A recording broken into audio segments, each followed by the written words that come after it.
Senior सहाफ़ी और तज़ियाकार सलीम साफ़ी के मुताबिक बाज़ लोग अब ये तासुर दे रहे हैं कि जैसे पीपल्स पार्टी और मुस्लिम लीग नून के लीडरों और इमरान खान का तोशाखाना के हवाले से मामला एक जैसा है, जो सरासर गलत है क्योंकि दोनों में जमीन व आसमान का फर्क है। दीगर हुक्मरानों ने गैर अखलाकी काम किया, लेकिन गैर कानूनी काम इसलिए नहीं किया क्योंकि उस वक्त के कानून के हिसाब से हर तोहफे की 20% कीमत अदा की, लेकिन इमरान खान ने तोशाखाना के हवाले से कानून की कई खिलाफ वर्जियां की। पहली ये कि इनके दौर में 20% के बजाय 50% कीमत अदा करने का कानून बनाया था, लेकिन उन्होंने और इनके खास बंदों ने 20% के हिसाब से अदायगी की। दूसरी ये कि कानून की रूह से तोहफे की कीमत का तखमीना एक कमेटी को लगाना था, लेकिन उन्होंने कभी इस कमेटी से तखमीना नहीं लगवाया और खुद ही कीमत का तयन करते रहे। तीसरी ये कि माजी के हुक्मरानों ने तोहफे लेकर अपने पास रखे, लेकिन इमरान खान ने ये रिटेन करने के बजाय आगे और बैरून मुल्क फरोख किए। पांचवा खिलाफ वर्जी ये हुई कि तोहफे की 20% रकम इमरान खान के अकाउंट से खजाने में जमा नहीं हुई, लेकिन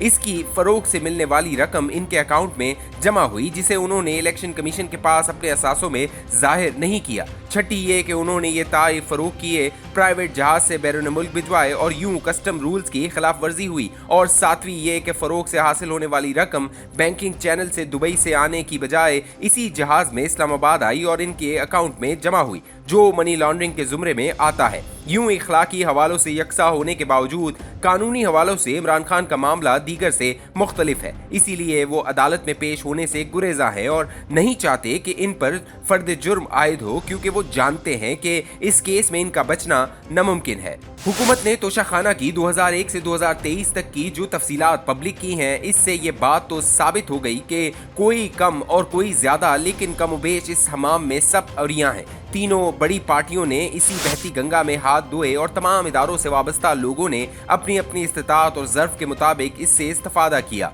जिस नाम से मुझे बहुत ज़्यादा तकलीफ हुई वो शाहिद खाकान अब्बासी साहब का था, क्योंकि जिस सादगी के साथ उन्होंने बतौर वज़ीर आज़म काम किया और जिस बहादुरी के साथ नैब की नाजायज़ कैद काटी, इसकी वजह से मेरे दिल में इनका मकाम बहुत बुलंद हो गया था। फिर इसका दिफा करते हुए उन्होंने जो दलील दी, इससे बहुत तकलीफ भी हुई, क्योंकि इनका ये कहना बिल्कुल गलत है कि तोहफा कुर्सी को नहीं शख्सियत को मिलता है। वो जब खुद निजी दौरे पर बगैर सरकारी प्रोटोकॉल के अमेरिका गए तो इन्हें कितने ताइफ मिले। दरअसल ये जो ताइफ मिलते हैं वो फर्द को नहीं बल्कि इस कुर्सी को मिलते हैं जिस पर वो शख्स बुर्जमान होता है, वरना इनमें कौन मोहम्मद बिन सलमान का चचाजाद या तैयब उर्दवान का मामूजाद है। इसी तरह हमारे हुक्मरान जो तोहफे देते हैं वो जेब से नहीं बल्कि सरकार के खजाने से खरीद कर देते हैं। जानता हूँ कि शाहिद खाकान अब्बासी, नवाज शरीफ, आसिफ अली जरदारी, यूसुफ रजा गिलानी, जनरल परवेज मुशर्रफ, शौकत अजीज, आजकल बाज लोग टेक्नोक्रेट हुकूमत की बड़ी बात कर रहे हैं, लेकिन ये कोई नहीं बताता कि सबसे ज्यादा ताइफ इसी टेक्नोक्रेट वजीर आजम ने हड़प की और दीगर ने, जो कुछ या वो कानूनी लिहाज से कोई जुर्म नहीं लेकिन इखलाकी लिहाज से बहुत बड़ा जुर्म है। इखलाकन जुर्म मैं इसलिए कह रहा हूँ कि हिंदुस्तान के वजीर आजम नरेंद्र मोदी ने अपने तोशाखाना के ताइफ बेचकर जमाशुदा रकम गरीब बच्चों की तालीम के लिए दी, जबकि इस खित्ते के गरीब तरीन मुल्क के अमीर तरीन हुक्मरानों ने दोस्त ममालिक की शख्सियात से मिलने वाले ताइफ को इस बुरी तरह हड़प किया। अगर तस्बीह, कुतुब, जाए नमाज, पेंटिंग्स, खजूर और इसी नौ की चीज़ों को तोशाखाना से अपने पास एक निशानी के तौर पर रखा जाता तो ये एक काबिल तहसीन अमल होता, लेकिन यहाँ तो अरबपतियों ने वही तोहफे वसूल किए जिनकी मालियत लाखों या करोड़ों में थी। ये तो वो ताइफ हैं जो बैरून मुल्क से मिले। हालांकि हमारे हुक्मरान तबकात, वजीर आजम, वजीर, मुशीर, सिविल व मिलिट्री ब्यूरोक्रेट्स और जजेस वगैरह को असल ताइफ तो मुल्क के अंदर मिलते हैं जिनका कोई रिकॉर्ड नहीं होता। सियासी गैरत का तकाजा तो ये है कि इनमें से जो जिंदा हैं वो इन ताइफ की असल रकम सरकारी खजाने में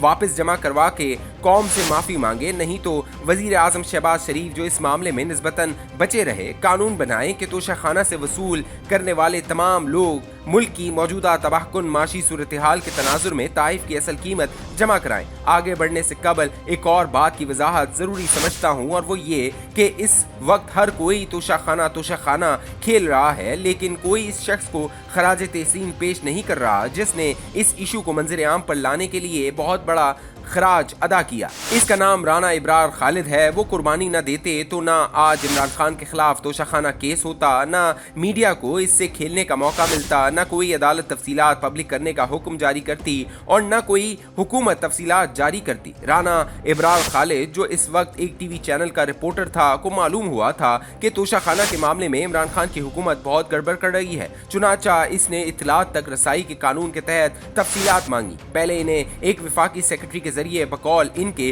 करोड़ों में खरीदने की कोशिश की गई। जब वो बाज ना आए तो इसे और इसकी वालदा को एजेंसियों से परेशान करवाया गया। इसे उस वक्त के वजीर इत्तलात ने नौकरी से निकलवा दिया और आज तक न कोई चैनल इसे नौकरी दे सका और न मौजूदा हुकूमत इसे नौकरी वापस दिलवा सकी। इस गुस्ताखी की बुनियाद पर उस्मान बुज़दार को कहकर इसके इलाके में इसके भाई के खिलाफ झूठा केस बनवा कर गिरफ्तार करवाया गया।